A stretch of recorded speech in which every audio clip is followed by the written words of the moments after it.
This is More to Say with Randy Naughton. Interesting conversations with interesting people. Hi, everyone, and welcome into another edition of More to Say with Randy Naughton. It is the podcast with interesting conversations with interesting people, and we are so grateful that you have been following us for probably about 2 years now, and today we have one of my favorite guests on. You will absolutely love it, Mr. Joe Buck. And today's episode of More to Say is brought to you by our exclusive presenting sponsor, Riize Energy Strips. Energy strips. Yeah, you carry around your bottles of energy drink, you take your pills, you take your supplements. Riize Energy Strips is a brand new concept in supplemental delivery. It goes under your tongue. It's a strip. Dr. Joe Molesky is one of the partners and the attending physician for this and the chief medical officer for Riize Energy Strips. You'll be hearing all about it throughout this episode with Mr. Joe Buck from Monday Night Football and, of course, St. Louis Cardinals lore. So without further ado, enjoy our episode of More to Say with Joe Buck. It is a cool night in this stadium. Getting ready for a little NFL action. Welcome to the Progressive Monday Night Kickoff. And now welcome inside the broadcast booth, everybody. I'm Joe Buck. We are talking with Joe Buck, and obviously everybody knows who Joe Buck is. Multi-Emmy Award winner, 3-time National Sportscaster of the Year, Broadcast Hall of Famer in 22. He's called 6 Super Bowls, 24 World Series, and of course he's your play-by-play guy for ESPN Monday Night Football, entering his 4th season in the booth with Hall of Famer Troy Aikman. Welcome to the More to Say podcast, man. Thanks for taking the time. Yeah, I mean, you and I go way back, so it's good to see you, and happy to be on. I see you have your Savannah Banana shirt on. You went and saw them the other day at Busch Stadium. Did you enjoy it? I call them the boy band of baseball. What do you think? Yeah, I mean, I think anytime you try out for a baseball team and they go, okay, can you field this ground ball or pitch, and can you dance? It's a little bit different than it's goofy. It's different. But I've got 7-year-old boys. They loved every second of it. It is an assault on the senses, to be sure. It's just constant music, constant entertainment, constant action, and I guess to some degree a little bit of what baseball needs more of. Yeah, a little bit like the Harlem Globetrotters back in the day, which of course I grew up with, which was so fun. And I do want to touch base on the first time that I became aware of Joe Buck, okay? This was in the late 80s. I believe it was 1989. My husband, who is a former major league pitcher, there's his picture right there. He was pitching AAA Louisville in the Cardinals AAA organization and for the Louisville Redbirds. And you were announcing, I think you were, 22 years old maybe? You were a youngster. And now I was 20. I just turned 20. And now I had come from the world of radio in Buffalo, and I'm like, who is that young man on the radio? He sounds really good. And they go, oh, that's Jack Buck's son.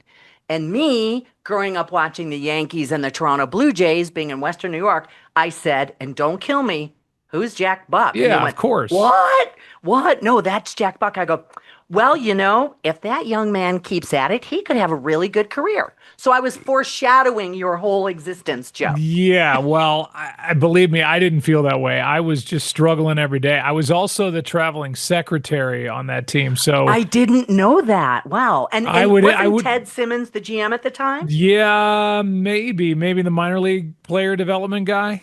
Yeah, maybe. So it was up to me to hand Brian his meal money at the beginning of trips. It was me handing out the plane tickets because we flew commercial if we weren't, driving somewhere. Right.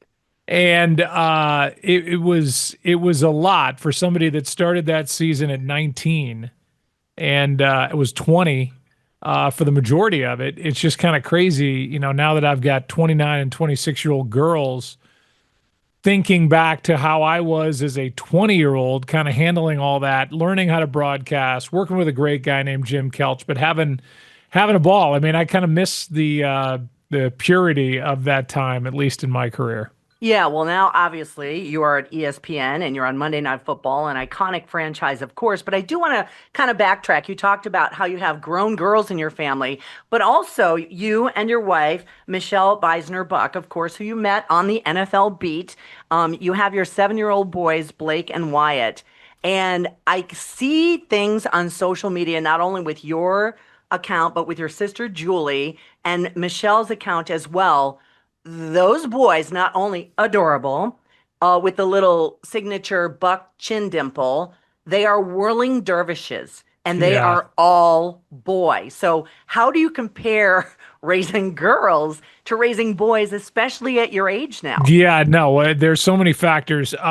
Girls, in my opinion, are way easier. Now, I was Really? younger. I was in my late 20s, early 30s when Natalie and Trudy were born, which means I probably had more patience. I had more energy. I had, whatever. But I just think these boys, they are great. They're twins. They are so different from one another.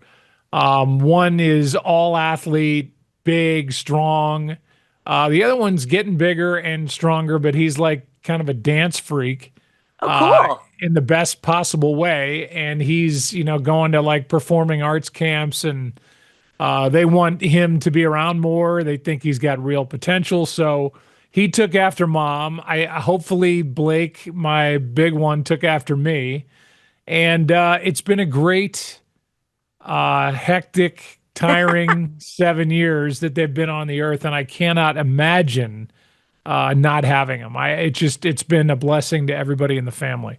So, do you, because you literally virtually grew up in a ballpark as a kid. Julie tells me about how you guys were raised on hot dogs and running around the ballpark as a kid. So, do you find that you are now kind of living vicariously a bit through Wyatt and Blake? Yeah, I think so. And I think that leads to, me being probably harder on them than I need to be. Just knowing kind of where I made my missteps. Knowing not that they're going to make major Wait, did you missteps at get in 7. trouble as a kid? What did you I do? didn't get into a lot of trouble. I really didn't. But I think with eating, trying to be healthier, trying to make sure they're healthy, trying to make sure they get their reading done, they do their homework. It's the number one source of my wife and I kind of disagreeing on how to raise them because she's more kind of, oh, let them explore, let them, do whatever. And I'm more kind of the taskmaster, like you are going to do this, this, and this. You're not listening. We got to.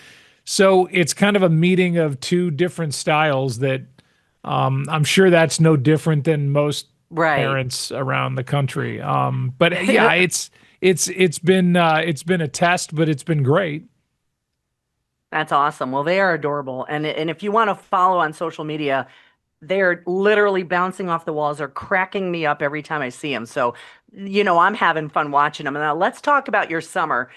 You recently, just a week ago or so, co-hosted on Good Morning America with Robin Roberts and Michael Strahan. First of Yeah. all, obviously, it's a shift I did for 23 years at KTVI in St. Louis with John Pertzborn, getting up in the middle of the night. What time did they get you out of bed for that?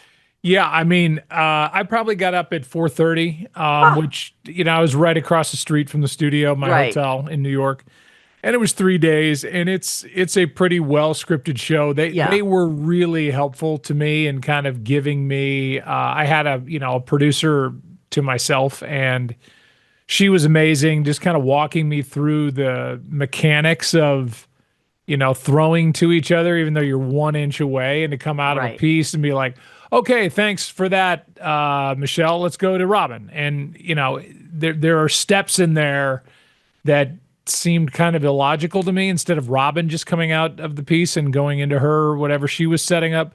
But they could not have been nicer. I had a blast. I'm so glad I did it. I don't know how you do it that long. You see I these did it when I bags? was I earned them, Joe. I I earned mean, them. I did morning radio when I was 18 in St. Louis, 17 or 18. And I just remember having to get up at 5 o'clock or whatever it was in the morning. And then you'd come back after work and you'd take a nap. And then you'd wake up at 6 and you'd be freaking out, flying around the room, going, oh my God, I'm late. I can't.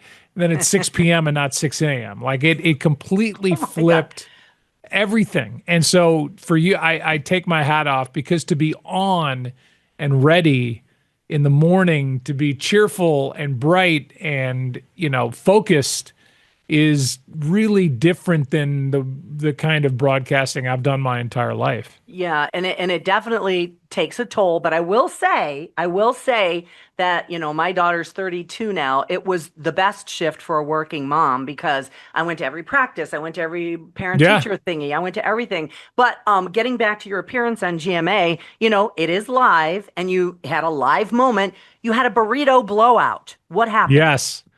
It was overstuffed, Randy. It was overstuffed. I was like, wow, I really am doing morning TV, as I'm doing a cooking segment with a celebrity chef, and he was great. But I was trying to pack a burrito. He was showing me the proper way to fold it, and it blew out. Now, I will say that A, we put too much stuff in it, and B, the tortilla was a little old and kind of dried out. So I will take the blame. But I could have been helped out with a fresher tortilla. It was entertaining nonetheless. As I mentioned, I did that morning shift with John Pertzborn on KTVI for 23 years. I'm retired about 3 years now, and I, like last night, literally still wake up in the middle of the night. Got up at 2 a.m. Woke up at 2 a.m. It's like, no, go back to bed. Your circadian rhythm doesn't forget. So, when all this business with sports is said and done, is that type of thing something you might consider doing? I would never rule anything out. I don't know that. Yeah, it's a completely different discipline. I think I like to talk a little bit more than kind of being that locked into turn to this camera, read this copy. Right, where you're an ad lib guy. That's what you do. That's kind of the way I prefer to be on air. But I did enjoy it, and I could see making a nice living and being in New York or LA or whatever it would be. But I think once I'm done with sports, or sports is done with me, I think the last thing I'll do is try to find a microphone somewhere. All right, now let's get into the meat and potatoes of football. Is it your fourth season in the Monday Night Football booth with Troy now? That is so hard for me to believe, but yes. The fourth season, yeah. So I did want to ask you out of the gate, there was a headline that came up, I think in the last week or so, that ESPN is looking at acquiring the NFL Network and the NFL Red Zone, which, I don't understand all these streaming platforms, and you can get this and that, and this game's blacked out, you can't get that game.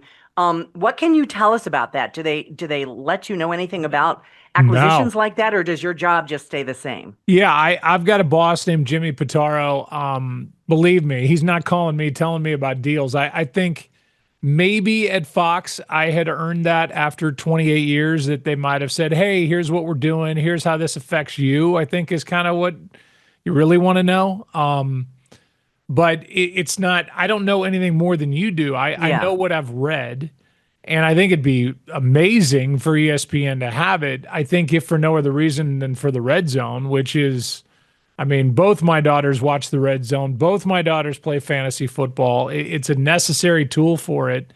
And it's fun for me. We sit around on Sundays before our Monday games, and we just watch pretty much the Red Zone and go from highlight to highlight, scoring chance after scoring chance. So if we or ESPN were able to acquire that, I think, I don't know how you lose with that, with the popularity of the NFL, but trust me, they're not asking me anything. But of course, NFL fans will always have something to squawk about. I want to ask you, as far as programming goes, and I know that you've done all your preseason meetings and such, are fans going to see anything different this year as far as presentation? Do not change the opening song with Chris Stapleton and Snoop Dogg, In the Air Tonight. I'm telling you, when I hear that song, it's like my husband and I are like, I would run through a wall when that song plays. It is the best NFL song out there. I think it's fun because they usually play it in stadium before we hit the air.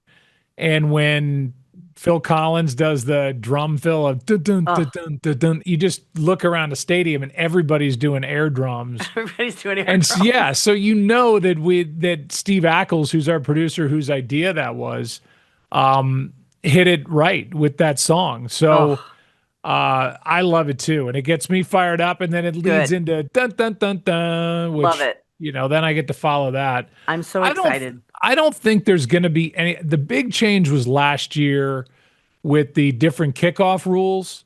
Yeah, Whereas like, what are we looking at? I hate that. Yeah, it's an odd look. I get it. I know why, because they're trying to cut down on the high impact collisions. They're trying to keep a kickoff in the game, kickoff return in the game, instead of just putting the ball down at the 30 and blowing a whistle and now you're playing football. I think there's Yeah, a symbolic start to a game, which is, oh, what time's kickoff? Well, kickoff is at 12:15 or whatever it it's is. after the touchback. Yeah, exactly. That's when it is. That's pretty much where they've gone, and I think I like having a good kick return involved in the action.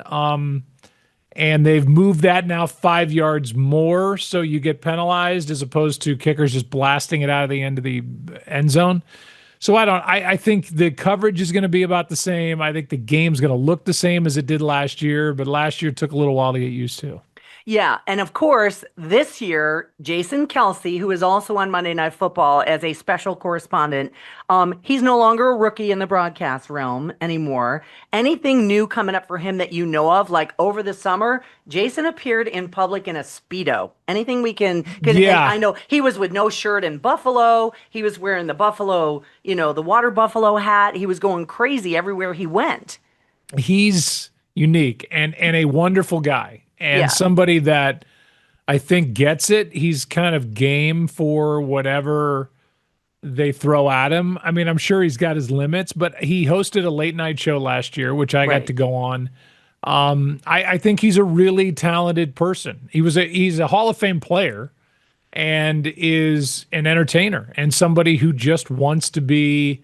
I was just at that Tahoe golf event, the American Century Championship, and he's on the stage with his brother Travis, and they're singing a duet, and they're born to entertain, both of them. And then Travis is in Happy Gilmore too. Oh my gosh, I just saw it the other day. Did you see it? Yeah, I Oh, did. so goofy. I loved it. Yeah, goofy is a good word. Yeah.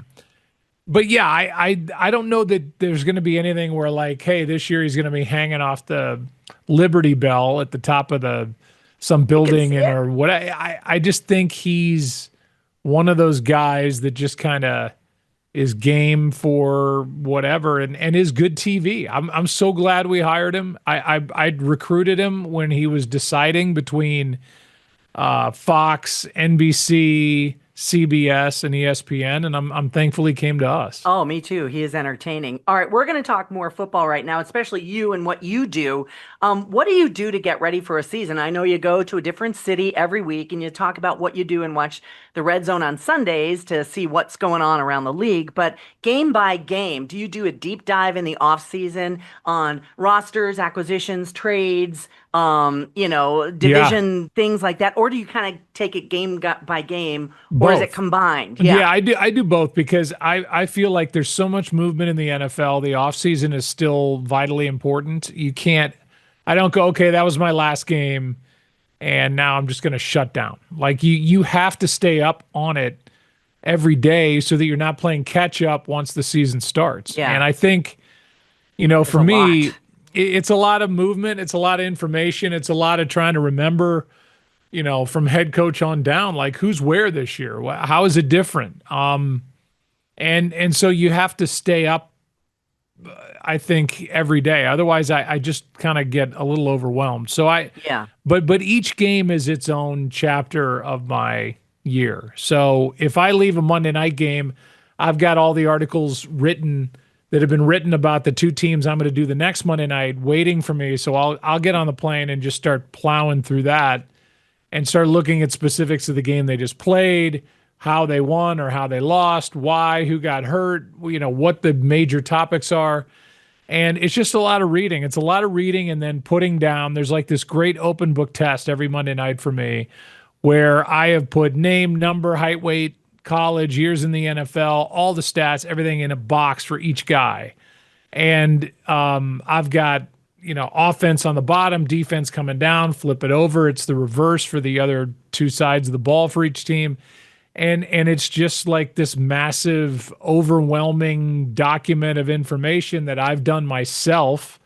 Some people kind of farm that out, but I need to do it myself to know where that Yeah. stuff is, so that when the pressure's on, I can find it. And I think people just kind of assume that we just stroll into the booth on Monday and just do it. No. And it's just the sports fan Randy is so much more knowledgeable now than even when I started, because of the internet, because of fantasy football, everything involved. You got to stay ahead of. You got to bring new stuff instead of the stuff they've read all week. Awesome. And I understand before, like at the beginning of the summer, you guys were doing the network up fronts, you and Troy for ESPN and Monday Night Football. You went on Good Morning America and made your Super Bowl prediction. Who I by did. chance would that be, Joe? It would be the Buffalo Bills, Yes. and I am just so hopeful. Josh Allen is one of the few guys that I've gotten to know in the league personally. Been around him, played golf with him. That's not a name drop. That's a reason for me going, I want this guy to win it all, because I think he is the Oh, perfect front man for that city. I think he's bought in as a California kid into life in Buffalo. He signed a massive contract, but certainly could have held out and looked for every last dime, either from them or somebody else. I just think he's a wonderful young guy, and I would like to see them get over the hump. And it'd be great for you as a Bills fan. It'd be great yeah. for the city. It's their last year in that stadium, and I don't know. You kind of lose that fan side of you when you get into doing what I do. But as far as the personalities involved, I'd love to see him get over the hump. Usually I rattle off a whole number of our sponsors, but today we are sponsored by one and only Riize energy strips. And you're like, Riize? I've seen those. I've heard of those.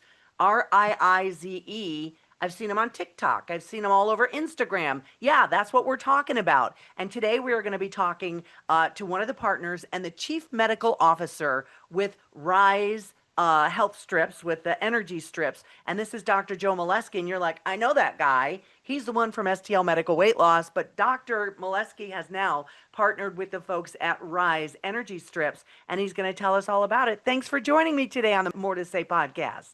Yes, thanks for having me, Randy. It's always a pleasure to be on the podcast. I know we talked about, having patients lose weight, getting down on the scale and whatnot. But what we're talking about today is Riize strips. So really what Riize is, or RiizeUp.com, we are a supplement company, but we're different because we provide a different method of delivery. And that method of delivery is a strip. So I'm sure you guys heard of like the Listerine strip or the Yeah. breast strips. That's what we have. We literally have the strips that we put other vitamins and nutrients inside there, like B12, energy, and it's all clean energy. So when I say clean, you have a energy drink or a coffee or even energy pill, and all those have a laundry list of chemicals you can't pronounce and Right. really massive high amounts of caffeine, and you get a crash and get the jitters. That's not what Energy is about. It's a strip. It slips under your tongue. It dissolves in seconds, and it's all natural ingredients. And the beautiful thing is you get the energy, you get electrolytes all in a strip, and you don't have anything that you don't need, just everything your body needs.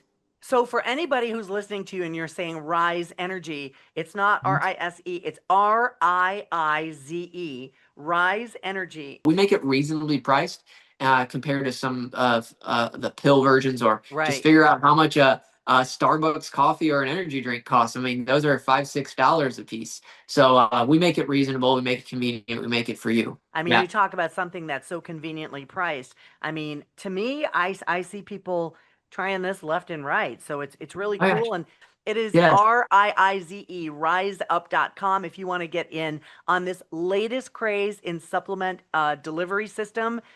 It's under the tongue. It dissolves in moments, works in minutes. So you want to maybe check that out to see which one might work for you for whatever you'd like to help or correct. Dr. Joe Molesky, I thank you so much for joining me. Thanks for having me. I really appreciate it. Rise up. Well, you talk about getting away from the fan. I worked in sports broadcasting for a little less than 10 years, and you do. You have to dial it back as a fan, but I've always followed the Buffalo Bills. In fact, this year I did a thing. I purchased season tickets with my sister. So I'm going to be flying back Oh and my forth God. to Buffalo all season long, sometimes twice in 1 week. So yeah, I'm going to be doing that, going to check out the Bills for their last season at Highmark Stadium. So Yeah. I'm wondering if my sister and I can wander up to the booth on the Monday night game with you at You know all. what? We do not. So there's one Monday night game there, or a Bills game on Monday night, and it's a night where we have two games, and I'm not doing it. So I just did an event with Josh, and I said, "Can you believe I am not going to see you all year?" Oh my And I gosh. cannot believe that they are not a feature game on Monday Night Football. That breaks my heart. That's goofy. It is goofy, and I think it's a miss. I think it's a miss that A we don't marquee get team to. like that with the Well, yeah. MVP. Come I mean, on. they're going to have plenty of primetime games. It's just I think one thing that we can do really well being at ESPN is spending an entire day talking about a game. And in that case, it would be spending an entire game talking about not only a game, but an organization and the end of a stadium that's seen so many highs and lows. It's just a shame that we're not going to Yeah. be there, but Well, that's I'll the be way it there is. cheering them on, and I'm joining something called the Water Buffalo Club where they wear those goofy Fred Flintstone water buffalo hats. I won't be doing that. I've Are got you going to do plenty. the jump into the table I thing off don't the? believe I'm going to do the jump into the table, and I don't believe I'm going to get covered in mustard or ketchup. I'll Yeah. leave that to Jason Kelsey. He did that last year. I want to ask if not the Buffalo Bills winning the Super Bowl, and it's hard being a Bills fan in the middle of Chiefs country here in St. Louis. If not the Bills hoisting the Lombardi Trophy, who would it be? Um, I mean, I think again, Philly is the head and shoulders leading type team in the NFC. I really do. I think the AFC is where you get a little bit more muddied. I mean, you've got another year of the Chiefs, you got another year of Andy Reid, another year of Patrick Mahomes. They're fantastic. Yeah, There's no way if you know Patrick that you can't also root for him because he's a good guy. And their sustained success is unmatched right now in the game. But that's not it. I mean, you can look at other spots in the AFC. That entire division is better. I don't sleep on the Chargers in a weird way. I think another year of Jim Harbaugh, another year of Justin Herbert. I liked what they did in the offseason. And let's face it, everybody in the AFC West is playing catch up to the Kansas City Chiefs. That's the yeah. way you've got to look at it. But that said, uh, I don't know. I'm trying to rack my brain. I I mean, mean, Miami looked the like they were Lions are great. Cincy, I think, might come out of the shadows finally. if their Um, defense is better, yeah. yeah, If that's the one. I mean, Herbert, or rather, Joe Burrow is as good as they come. He's kind of like a throwback to the old quarterbacks. That's just a gunslinger and a guy that has all the confidence in the world and just kind of has that swag. I love him, but I don't know about their defense, and yeah. and so that's a problem. You're right about Detroit, and they're a lovable team, and Dan Campbell's done such a great job, and Jared Goff, who's another terrific young man. Just he and his wife, they just had their first baby. He's a guy that got traded away from LA after taking them to the Super Bowl.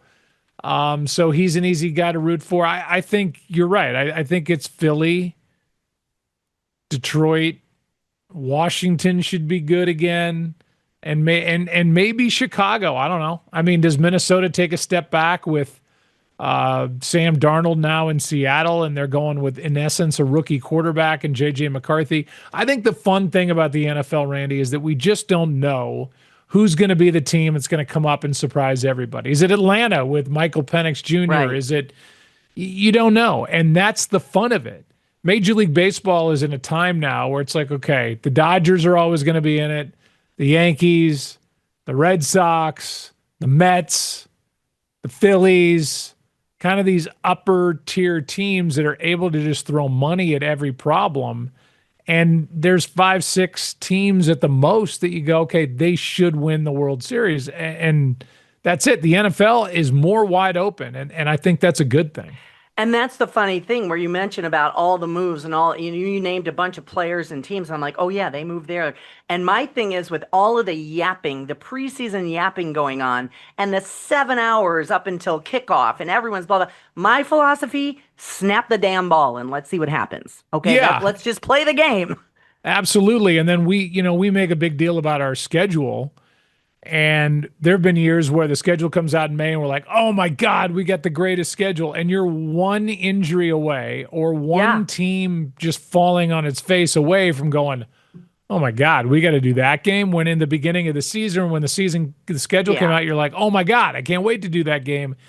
It's just everything is so fluid in the NFL. And I'm with you. I mean, just put it on the tee, kick it off, and let's go. Snap the ball. Okay, I'm going to do just a list of some rapid fire questions and just let's go. What do you like calling better, football or baseball, and why?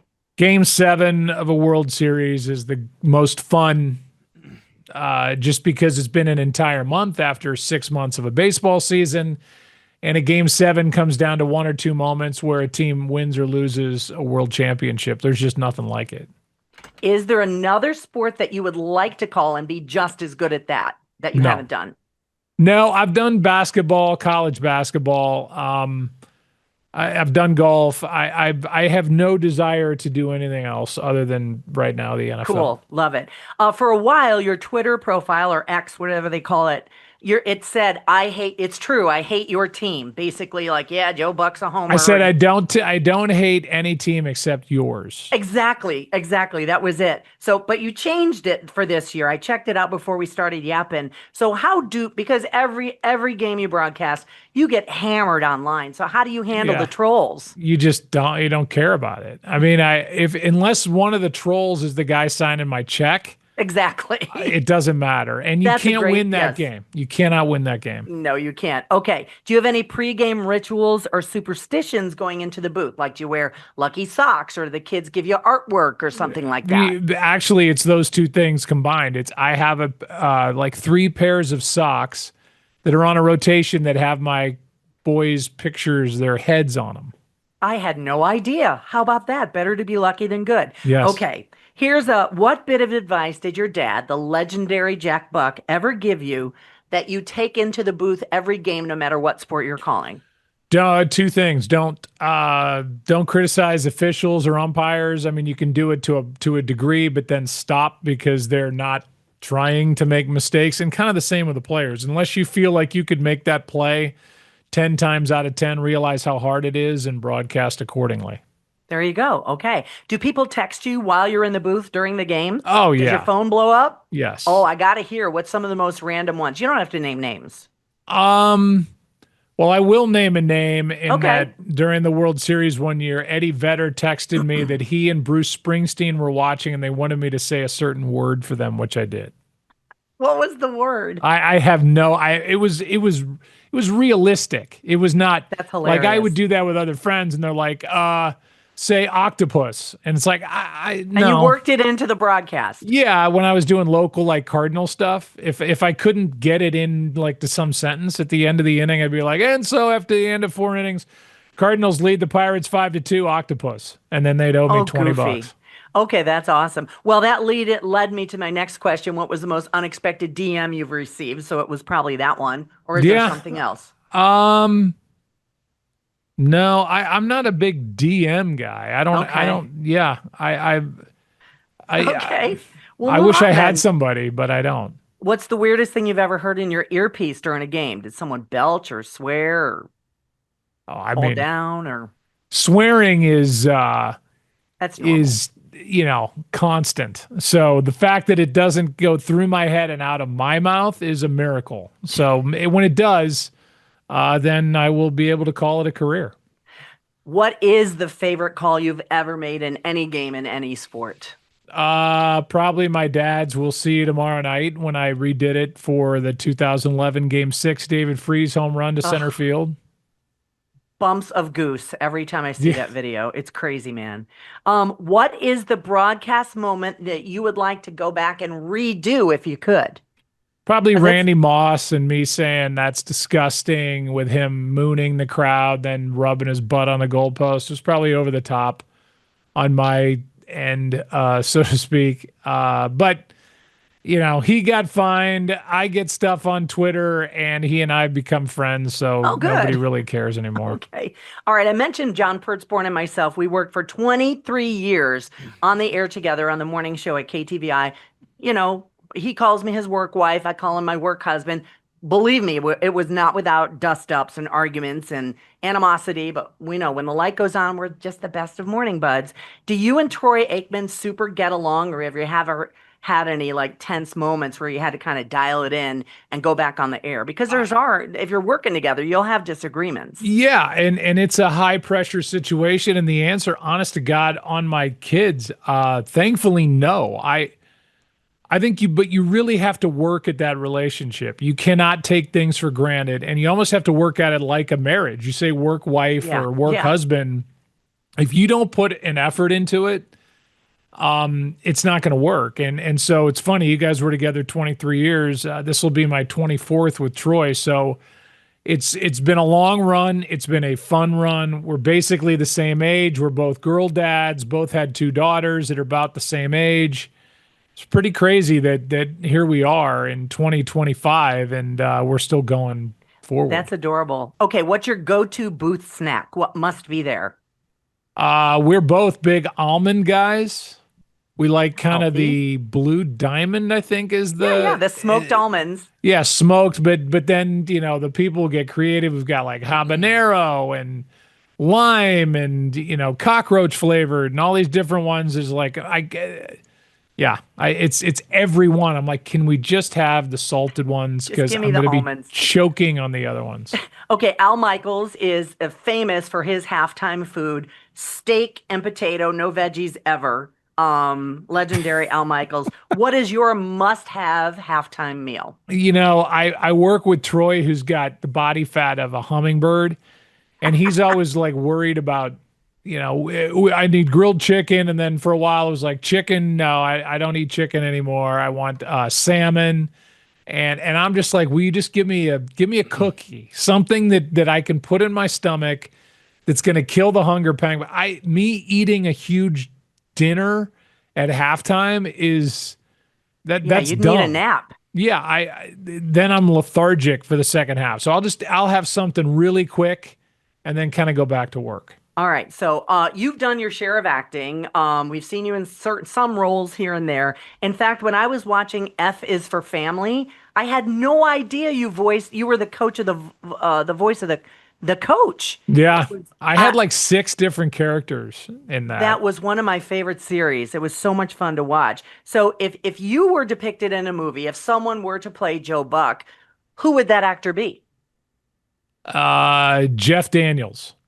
Really cool. Have you I talked don't to know. him We about kind of that? look a little bit like each other. We have floppy, thinning hair. He kind of has the chin dimple. Yeah. I mean, I don't know. I could say like Austin Butler or some like young, good-looking guy, but I would never say that about myself. I've always had the imposter syndrome for everything in my life. So I would Patton Oswalt. There you go. He's not.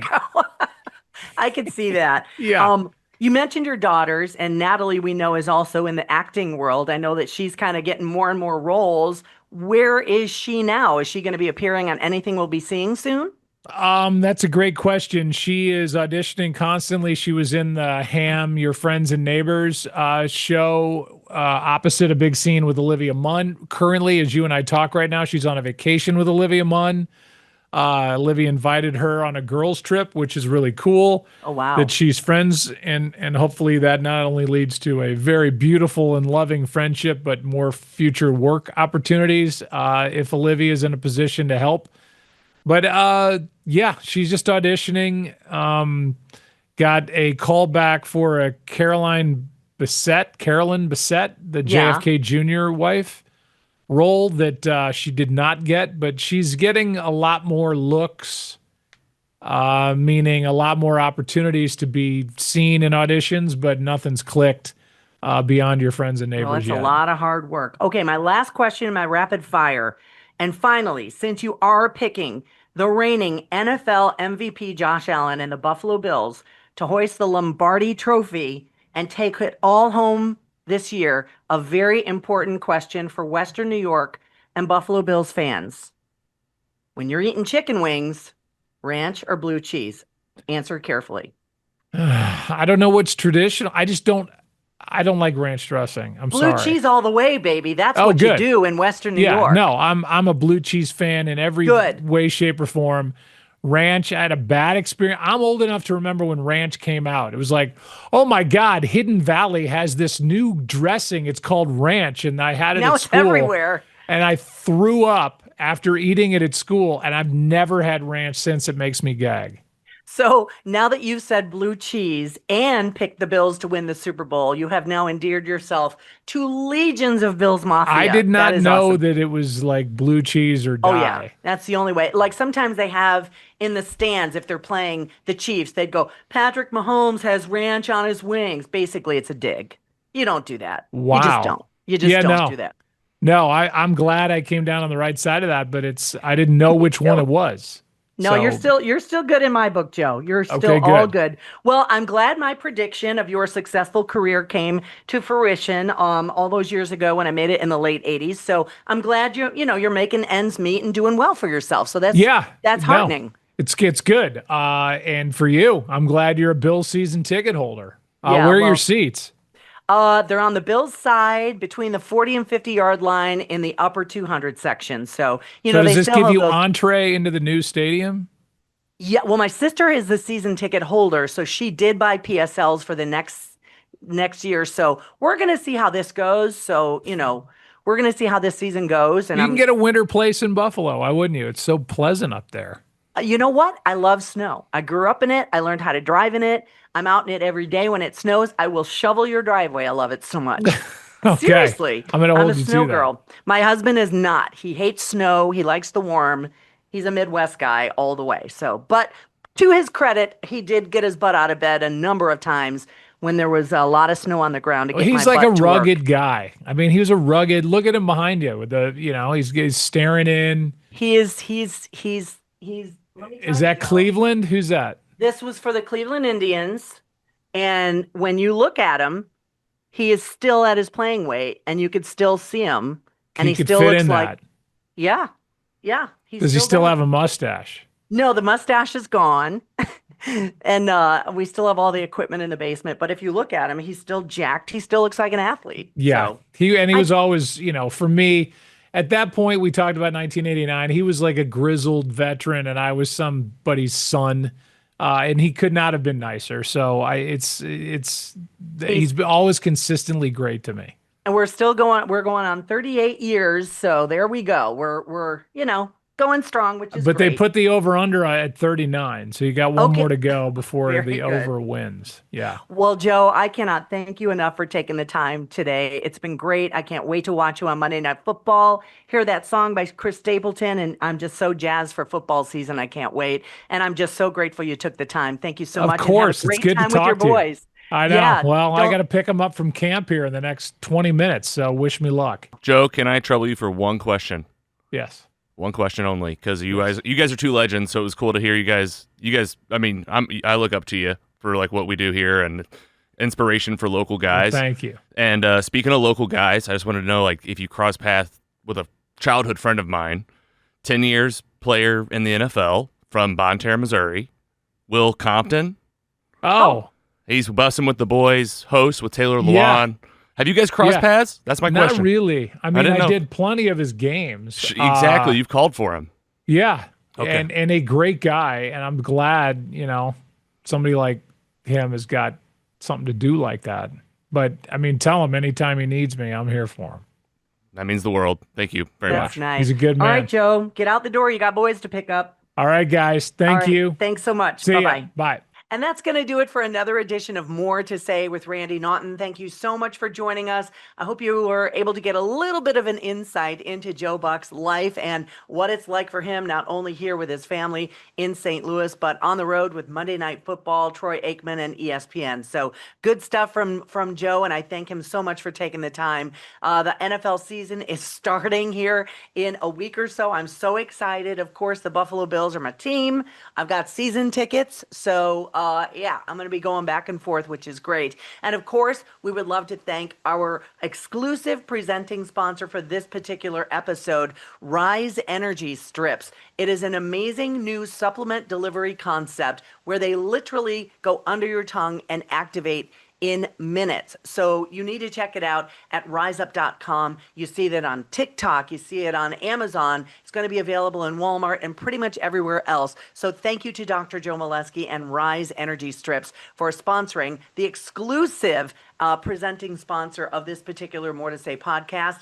As usual, we thank you so much for following along. Please tell all your friends. I'm available on social media everywhere. Just check me out on whichever social media platform you want. And of course, like, subscribe, and make sure you catch the More to Say podcast wherever you stream your podcasts. Thank you for joining us. Until next time. This has been More to Say with Randy Naughton. Interesting conversations with interesting people. Be sure to like or subscribe wherever you get your podcasts.